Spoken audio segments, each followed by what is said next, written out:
বন্ধুরা, ভারত পাকিস্তান এবং তার সাথী নর্থ কোরিয়াকে এক অনেক বড় ঝটকা দেওয়ার প্রস্তুতি নিয়ে ফেলেছে। আমেরিকা এবং তার নিকটের দেশগুলো এই ব্যাপারটা নিয়ে হয়রান হয়ে গেছে। আচমকা এমন কি হয়ে গেল যে এখনো পর্যন্ত নিউট্রালের ভূমিকা পালন করা ভারত আচমকা ইউনাইটেড নেশনে পাকিস্তান এবং নর্থ কোরিয়াকে নিয়ে আলটিমেটাম দিয়ে দিয়েছে।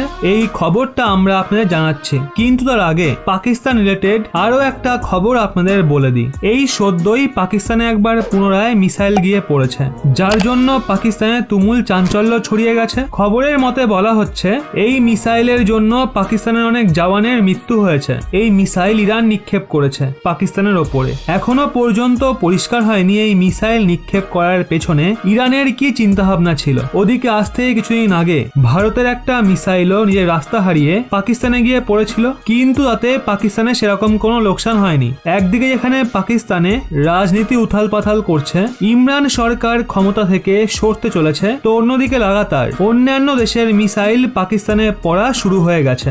যদিও ভারতের মিসাইল রাস্তা হারিয়ে ফেলেছিল, কিন্তু ইরান দ্বারা এখন যে মিসাইল পাকিস্তানে নিক্ষেপ করা হয়েছে তার জন্য ভালো রকম ধ্বংসলীলা চলেছে। তো চলুন বন্ধুরা, এবার কথা বলি আমাদের আসল খবর নিয়ে।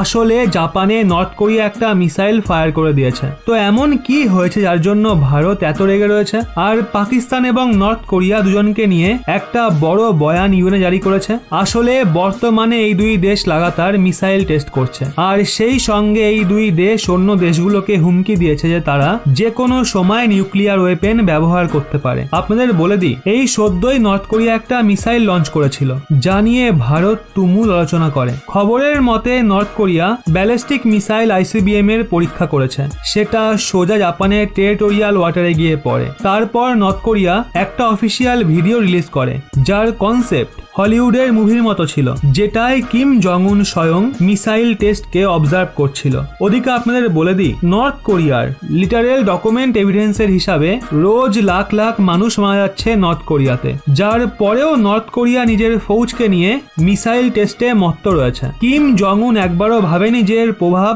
নর্থ কোরিয়ার মানুষদের ওপর কিভাবে পড়বে। সদ্যই কিম জং উন দুনিয়ার সবচেয়ে বড় মিসাইল লিকুইড ফুয়েল প্ল্যান হর্সেং এর পরীক্ষা করেছে। ওদিকে নর্থ কোরিয়া দাবি করেছে এই মিসাইল আরামসে ইউএস কে হিট করতে পারবে। আপনাদের বলে দিই, নর্থ কোরিয়া যখনই কোনো মিসাইল নির্মাণ করে তখন ওই মিসাইলের কেন্দ্রে আমেরিকাকে অবশ্যই সামিল করে, কারণ যখন কোরিয়া দুভাগে বিভক্ত হয়েছিল তখন আমেরিকা সাউথ কোরিয়াকে সহায়তা করেছিল।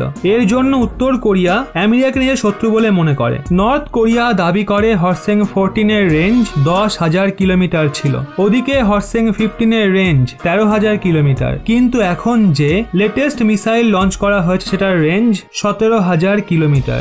এই পরীক্ষার পরেই দ্রুত ইউএনএসসির মিটিং হয়, যেখানে ভারত অনেক প্রশ্ন তুলেছে, যেখানে বলা হয়েছে যদি ভবিষ্যতে নর্থ কোরিয়া এমন মিসাইলের টেস্ট করে তাহলে নর্থ কোরিয়ার ইকোনমির ওপর ব্যান্ড লাগানো হোক আর তাকে ইন্টারন্যাশনাল মার্কেট থেকে সরিয়ে দেওয়া হোক। তারপর ইউএনএসসিতে এটা বলা হয়েছে এখনো পর্যন্ত তো এই মিসাইল জাপানের টেরিটোরিয়াল ওয়াটারে গিয়ে পড়ে। যদি এই মিসাইল জাপানের কোনো জনবহুল এলাকায় পড়তো তাহলে অনেক লোক মারা যেত। ওদিকে আপনাদের বলে দিই, এই মিসাইলের টেস্ট নর্থ কোরিয়ার এয়ারপোর্টে করা হচ্ছিল। যদি ওখানে এই মিসাইল ব্লাস্ট হতো তাহলে কোরিয়ারই কত মানুষ মারা যেত। দেখা হলে এই সময় নর্থ কোরিয়া রাশিয়া নীতিকে আরোপ করছে। তাদের মনে হচ্ছে তারা নিজেদের মিলিটারি ফোর্সের দমে যা ইচ্ছা তাই করবে, আর সেটার কোনো প্রভাব পড়বে না। আসলে ভারত কখনোই নর্থ কোরিয়ার মিসাইল পরীক্ষাকে নিয়ে কোনো রকম কথা বলে না। এইবার কথা বলার পেছনে জাপান ছিল, কারণ জাপান এবং ভারতের মধ্যে সম্পর্ক অনেক ভালো হয়ে উঠেছে। আর সদ্য জাপানের তরফ থেকে ভারতে অনেক ইনভেস্টমেন্টের ঘোষণাও করা হয়েছে। ওদিকে ওয়েস্টার্ন মিডিয়া ইন্ডিয়াকে এমনভাবে দেখাচ্ছে যেন ইন্ডিয়া রাশিয়া চায়নার সঙ্গে দাঁড়িয়ে আছে। এর জন্য ইন্ডিয়া নর্থ কোরিয়াকে জবাব দিয়ে এটা বুঝিয়ে দিয়েছে ইন্ডিয়া রাশিয়া চায়নার পাশে দাঁড়িয়ে নেই। যেই দেশ যেমন করবে ভারত তার সঙ্গে তেমনই ব্যবহার করবে। ইন্ডিয়া নর্থ কোরিয়া এবং পাকিস্তানকে একসাথে এর জন্য জোরে, কারণ দুই দেশের ক্রিয়াকলাপ প্রায় একই। দুই দেশই নিজের প্রতিবেশী দেশগুলোকে নিউক্লিয়ার অ্যাটাকের হুমকি দেয়। এর জন্য ইন্ডিয়া এখানে একদম ঠিক করেছে দুই দেশকে একসঙ্গে জুড়ে। ওদিকে উত্তর কোরিয়ার আধিকারিক কোরিয়ান সেন্ট্রাল নিউজ এজেন্সি বলেছে হরসেং 17 6248 কিলোমিটারের অধিকতম উচ্চতায় পৌঁছায়। আর উত্তর কোরিয়া তথা জাপানের মাঝে সমুদ্রে পড়ার আগে ওই মিসাইল 1080 কিলোমিটার যাত্রা করে। ওদিকে এর একদিন আগে দক্ষিণ কোরিয়া এবং জাপান বলেছিল 2017 পর থেকে নিজের প্রথম লম্বা দূরত্বের পরীক্ষায় উত্তর কোরিয়ার রাজধানী পিয়ংইয়ং এর কাছে একটা হাওয়াই ডেরা থেকে একটা ICBM এর পরীক্ষা করেছে। যাই হোক বন্ধুরা, UNSC-তে নর্থ কোরিয়ার বিরুদ্ধে ভারতের এই বয়ান নিয়ে আপনাদের কি মতামত অবশ্যই কমেন্টে জানান।